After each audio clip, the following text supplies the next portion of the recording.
Hello, my friends. George Kors here, and today I have another very special event for you guys on the channel.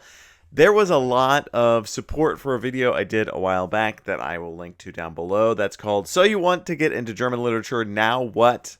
And I have invited onto the channel a good friend of mine to talk more about that. And today, myself and my good friend Tom Ghostly, who I must say is an excellent follow on Instagram, also uses Twitter. I don't use Twitter anymore. Maybe you still do. I don't know. You can follow him on both. His username is down below. You can see that here. But Tom and I are talking about 3 recommendations that Tom has brought to the channel for you folks. These are obscure German novels that are pretty cool. I brought some novels as well, sort of riffing off of what he brought with him. I think this is a super cool video.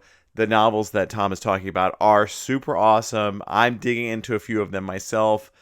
Some of one of them actually is in translation, and if you look down in the description below, there will be a spoiler. I have linked to the Project Gutenberg site in both the original German and the English for one of these items. There's a few different items down there that you guys can read right now.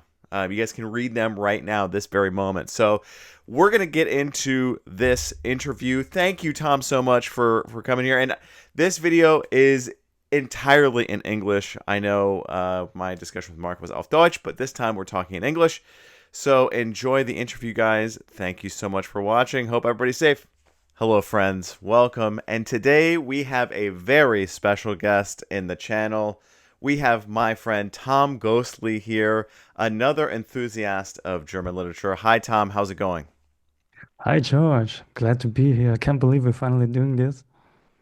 Yes, How it are you is doing? finally time for us to do it. If you guys don't know Tom Ghostly on Instagram, Tom does a series of posts of obscure German language fiction that a lot of folks in the United States, in the UK, and other countries might not know as well. Tom, talk about that series a little bit that you do on Instagram, because I find it so fascinating how many books you've been able to share. Okay, thank you, George. It's a book series I started about 2 months ago, initially on X or Twitter. Mhm. Most of the stuff I also post on Instagram. Yeah, as you said, it's a series about underread or even unread German novels. Novels I find fascinating in a poetological way, Mm. novels that do something different. And I really want to bring some of that novels to more readers' attention. Yeah. Yes, and that I share that goal with Yeah. you, Tom. That is something that Yeah. you and I have talked a lot about. And viewers on my channel maybe have watched my video introducing a lot of German literature to folks, including some obscure stuff, but not nearly as much obscure stuff, Tom, as you're into. So, Tom, you have brought some books today to talk about, and I have a stack of books that we're going to get into here. So, let's get started. Tom, introduce us to your first book and give us a little introduction of what it is and why we should be reading it. Okay, here we go, George. The first book is Der Abenteuerliche Simplicissimus Deutsch by the author Hans Jakob Christoffel von Grimmelshausen. Now, that's a wonderful name, isn't it? Yes, von Grimmelshausen. And I think Yeah. Simplicissimus word will be a very difficult word for many people to pronounce here as well. Right. Yeah. Yeah. So why should So, people be reading von Grimmelshausen? Give us a little background on yeah. it and what people should expect. All right. Grimmelshausen is interesting for many reasons because it is a novel that even students of German studies hardly read. Mm. It's an old novel. It's from 1668, so it's from the Baroque age, Yes. and it's written in an older variant of German Mm-hmm. in something like Frühneuhochdeutsch. Yeah. So that is even hard to read for readers of German studies, uh, which is why not many people read it. Mm-hmm. But it's an amazing novel, in my opinion. And it's especially interesting because I think it is way closer to postmodern literature Hmm. than what came in the 2 centuries right after it in the 18th and 19th century, because there was going on something like a poetological shift. Mm-hmm. And so that's really interesting from a historical standpoint. Yes, Tom. And when you shared von Grimmelshausen, I was so excited because one of the aspects of my own study of German literature that has been really fascinating for me is I worked for a long time with somebody who was primarily involved with the Mittelalter and with Mm. Mittelhochdeutsch. Yeah. So Yeah. for our English speakers, Middle High German, which is this complicated predecessor to High German now. And you made me think of another complicated narrative, which is Hartmann von Aue's Gregorius der Gütersünde, which thematically is a bizarre novel in terms of, like you're saying, Tom, this a lot of older texts in Europe and in other continents and countries do have a postmodern sentiment about them, especially when we think of Gregorius or from Simplicissimus, because the themes are just so wild. And we see all sorts of stuff in here. And Gregorius is also a wild ride. There's all sorts of Oh, yeah. stuff here, also very complicated language. But I wanted to bring that up mostly because I did an interview with Mark Müller about Thomas Mann, and he mentioned Der Erwählte. Thomas Mann, actually, there's this long tradition of responding to these old German texts in the German literary tradition, and Thomas Mann rewrote Gregorius in a more contemporary language, to be sure. That's a lot easier for folks to understand. So if you're interested in this sort of older tradition, this is even older than Simplicissimus. I think this was written in 1190. It is almost 1,000 years old. So there's a lot of stuff going on there. Wonderful. Tom, what's your next book that you brought for us today? And this one I'm excited for because I think nobody who's speaking English primarily has heard of this book. That could be true. Yeah, right. It's a book by Max Brod. Maybe you've heard about Max Brod, but probably not because of the novels he wrote, but because he gifted us Kafka's manuscripts. Mm-hmm. And without him, we probably wouldn't have much from Kafka. So yeah, we've heard about Brod. We appreciate Brod, but we probably haven't read much of Brod. And one novel I've looked into and read in the last few weeks is Schloss Nornepygge. I couldn't get my hands on the copy right now. It's in the depths of the university library, but I did bring with me something like a You have a copy, a scan. scanned Bible Yes. page. Yeah, it's even printed in black lettering. It's Fraktur. This is an old typeface that was Yes. common back then in 1908 when it got released and Al- printed. Almost like Sutterlin, the writing. Yeah, yeah, that's the first page. Yeah, wow. Not sure if you can make that out, but it takes you an hour and then you're good to go. Then you can absolutely read that. It's Yeah, complicated to get into the Sutterlin. And I when you mentioned this novel from Brod, I did looking. I found the same digital copy that you did. I found it in some googling, and it is so difficult for me to get into that script and be able to read it. yeah. I would love to know if there has been a printing in Germany in more recent times. Actually, no. The last time it was printed, I think it was 1918 or 19. Yes. But there's a reprint coming out like in September this year, so you should Ah. keep an eye on that. It's by the CW Leske Verlag. Okay, very good. Well, we'll start the hype train now Yeah. about that reprinting. And we have to say with Max Brod, there would be no Kafka definitively if it weren't for Max Brod. And it is very controversial. I did a video on Kafka a while back. I brought this up, but I want to bring it up again.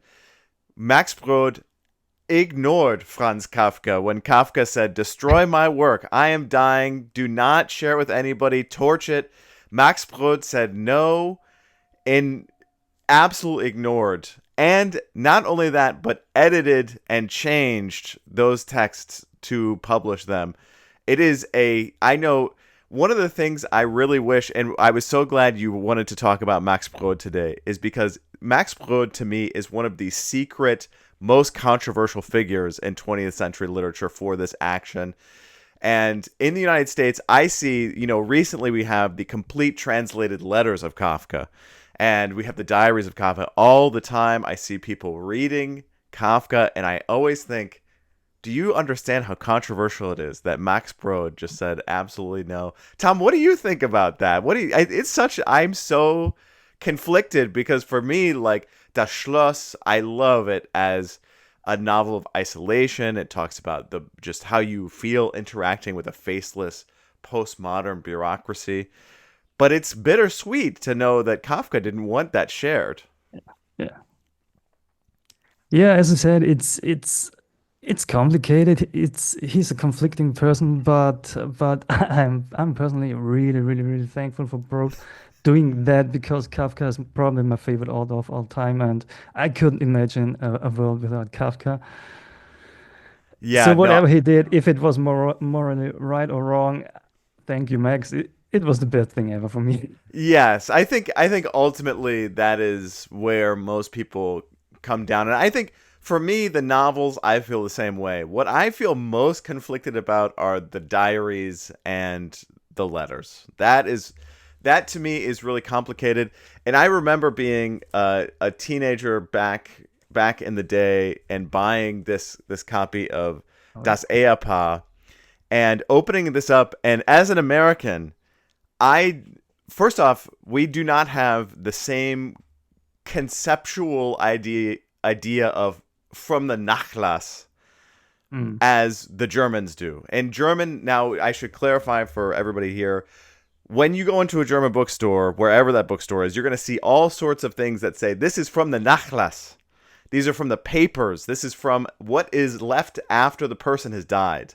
We don't have the same kind of literary sensibility here. We frame this differently in the United States and elsewhere. And I had no idea when I was buying this how much it was just going to be Kafka's journals and just snippets from his notebook around these particular stories. And it is one of those things. I think with Max Brod, I think we owe Max Brod a huge debt for Kafka and also for establishing this culture of the Nachlass in a major way. Because that to me is one of the early 20th century examples I can think of somebody in Europe saying, "Hey, this person is dead. Let's publish all of their stuff." And it is very interesting to go through, especially when you're reading this. Now, this is not the case in the English translation, but Tom, when you and I are reading in German, it is marked in all of these different editions whether or not this is the version of the story that Max Brod changed and edited or not. And that's just so important for the context. And that, I think, is important for the context of folks who are reading in translation. So I think I think if you want to take anything outside of reading this novel from Max Brod, if you possibly can, you probably should be thinking about who is translating Kafka and what text they are translating from. Because I think that is a huge, huge thing that goes on here, and it's complicated, Tom, like you said. Yeah, absolutely So, right. Tom, you said that you had a third book, and I'm so amped about this because there's Oh so yeah. many rumors about this author going around, and you and I have actually talked about working on this author together in a different way, which we're going to get to in a second. But tell us, what is your third recommendation that you have? It's Das Holzschiff by Hans Henny Jahnn. One of my favorite novels of all time, I guess. Yes, the wooden ships. It is translated into the English, right? It is translated, but there's a catch. Give us the catch. All right, it has been translated in 1961. Hmm. I think by Catherine Hutt was her name, and it has been republished in 1970. And I mean, I could be wrong, but I think this is the last time there was a reissue happening. So I don't think it was reissued in the last 50 plus years. That's the bad thing about it. Yeah. And it's really, really hard. I looked it up in the last two days. It's really hard to get your hands on it. It's Yes, it it's is. rather pricey and pretty rare. So Yeah. that's a dilemma. Yeah, Tom, I want to say I know a lot of folks who are watching this are probably familiar with Arno Schmidt's Settes Traum, which I have talked about on the channel before. But I just want to say Hans Henny Jahnn is more obscure than Arno Schmidt is. And if you can read in the original German and you're looking for somebody who is a high modernist, who is experimenting in crazy ways throughout all of his fiction, Hans Henny Jahnn is probably it, and is also a really fascinating figure. A pacifist who fled Germany multiple times to avoid wars, an openly queer person, living a bizarre, it must be said, a bizarre bohemian lifestyle. More bizarre, I think, than maybe the bohemians of the 1950s who were famous in Paris and in New York City. And Das Holzschiff, I think, is much more well known. I think that, folks, if you want to find the wooden ships, I believe is the title. I think what Tom said here, I think you're going to have a difficult time finding this. That might be a bucket list translation. I don't even know if the translation is any good. That's how long ago it was translated, and I haven't had the chance to even look at it. Now, Hans Henny Jahnn is for me. I brought here today Perrudja and Perrudja 2, which, speaking of Nachlass, we'll get to this in a second, but this is also one of Henny Jahn's novels, and this is even more obscure than the Holzschiff. This was never translated, and this is almost a bizarre German language Norwegian Ulysses, is what a lot of people summarize it as. There was supposed to be a second follow-up novel to it. He died before it was finished, so we only have the fragment, which is another common situation that we have in German literature in the original German that we don't have as much in the English, which should be said that we do see fragments like Perrudja 2 published much more frequently in the German language. There is a rumor of Perrudja being translated by the famous Damien Searles, who wrote The Philosophy of Translation last year. I will believe it when I see it. Searles just recently, I believe as of 2018 or so, published a complete translation, an unabridged translation of Uwe Jonssen's Jahrestage, which was a massive undertaking. Perrudja, we'll see. I don't know, Tom, do you think that there will be a translation of Perrudja? I have heard whispers on the internet. I'm not sure. Yeah, I really don't know what's going on. The last time I checked, they said, I think it was expected for 24 or something. So it should be out by now, but I haven't heard anything since then. So yeah, I don't know. It's possible. I think the other thing that should be said, and I think, Tom, you and I have said this a few times in this video, but a lot of these novels have not been widely read in Germany or in Austria, where you are, Tom. And I know Perrudja, nobody in Germany knows about Perrudja. It is one of those things where I think, in the scope of what people are aware of, this, Hans Henny Jahnn is off people's radars completely. Max Brod at least has the Verbindung with Kafka. He has his connection with Kafka, gets us an understanding of him.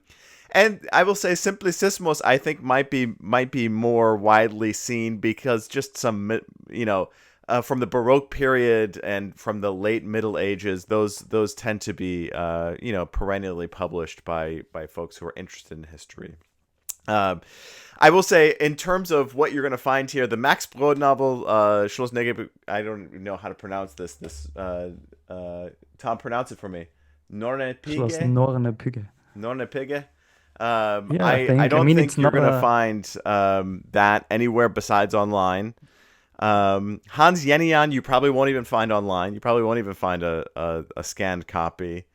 However, I should say, I will include this down below, so you can scroll to the description.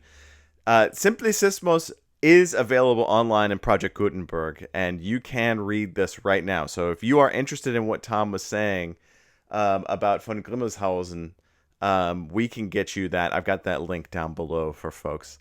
Tom, just tell us, as we're closing out here, what is your favorite, really obscure German novel that you love to recommend for folks? What's one off the top of your head that you would say Oh man. is just weird and fun and really a favorite of yours?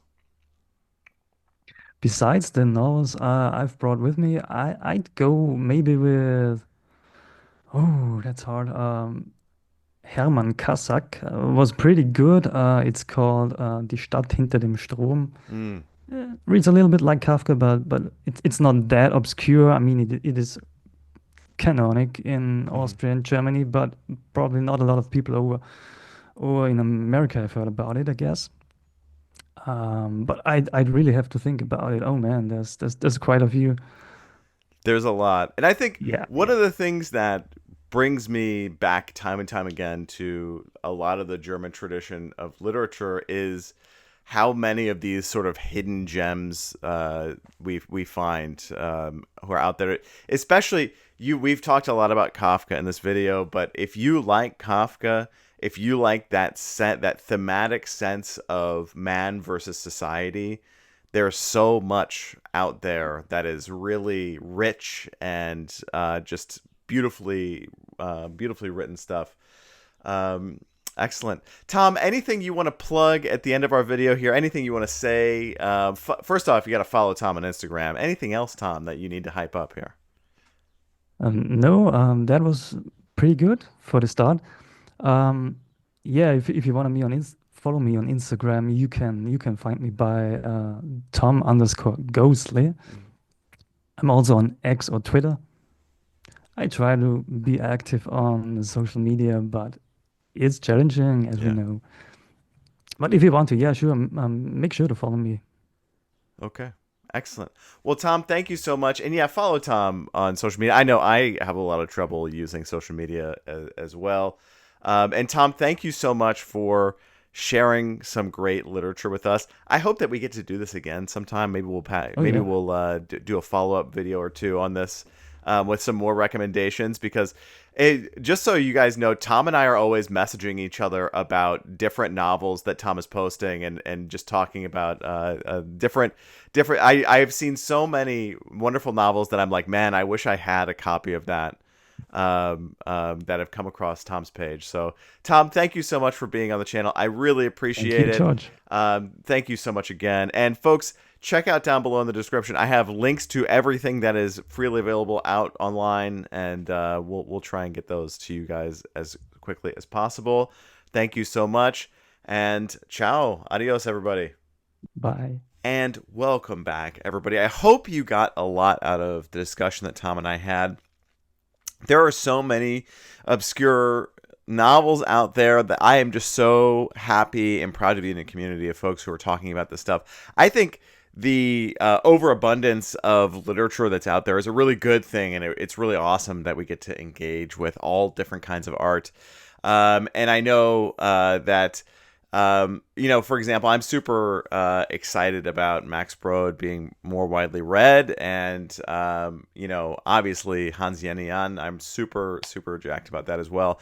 Down below, like I said, if you check it out, I have Simplicissimus, both in the English and in the German in Project Gutenberg down there. There's a couple others, but I just wanted to highlight that one of these three that Tom brought with him today is down there. I'm going to link everything that's available down there. Hartmann von Aue, we probably also have down there as well. So if you want to dig into this stuff, you can dig in right now, and I encourage you to. Just take a peek. And I also wanted to say, if you're out there watching these videos, if you are somebody who is new to reading in German, or maybe you're new to reading in a different language, maybe you've only read in your first language, and you are intimidated by the act of reading in a different language, let me just encourage you to dive in. Just do it. The best way to get used to it is to do it. And it has been so meaningful to me to read in other languages. reading in German was foundational, not only to my development as a literary person in this world, but also to my being able to speak German and read and write in German. And the same thing is happening right now as I'm reading a lot of Spanish, reading in Espanol, and that is helping me with my speaking and understanding. And not only is it that great, but it's also exposing you to new cultures and ideas and different ways of forming a sentence, which is just pretty fucking cool, man. I just love it. Pardon me for cursing. YouTube's gonna get mad at me for cussing. Thank you, Tom, so much. Go follow Tom Ghostly on Instagram and Twitter. For real, a great follow. And go to Tom Ghostly's page to check out his very extensive list of obscure German literature, much of which is untranslated. There is a lot of great stuff going on there, and he is curating a really excellent list. And there's a ton more to be added to that list as well. So keep an eye on his page. Again, his Instagram and Twitter handle, Tom Ghostly. I have that down in the description as well, but give him a follow. And thank you, Tom, so much for coming on the channel. I really appreciate it. I hope your reading practice is going well. If you like these videos, follow Tom, first off. You can follow me at GBK7288. I use Instagram primarily. I have a TikTok. I don't really use it anymore. I used to have a Twitter, don't have Twitter anymore. You can go to my website, check out stuff on my website. Or, I'm a writer, I'm a novelist. You know I'm going to tell you this. Buy my book, Buy Always the Wanderer. It's really important to support independently published authors like myself and others. And one of the best ways to support me is to buy this book here. If you love experimental literature, why wouldn't you love this wonderful anti-imperialist novel that I wrote? That's 10 years old this year. Thank you so much, folks, for watching. Buy Always the Wanderer. Follow Tom at Tom Ghostly. Follow me at GBK7288. Visit my website at georgekors.com. Please be safe. Please be reading. Please be thoughtful. I am so thankful that you're here today, and I hope you have a wonderful day. Adios. Thank you.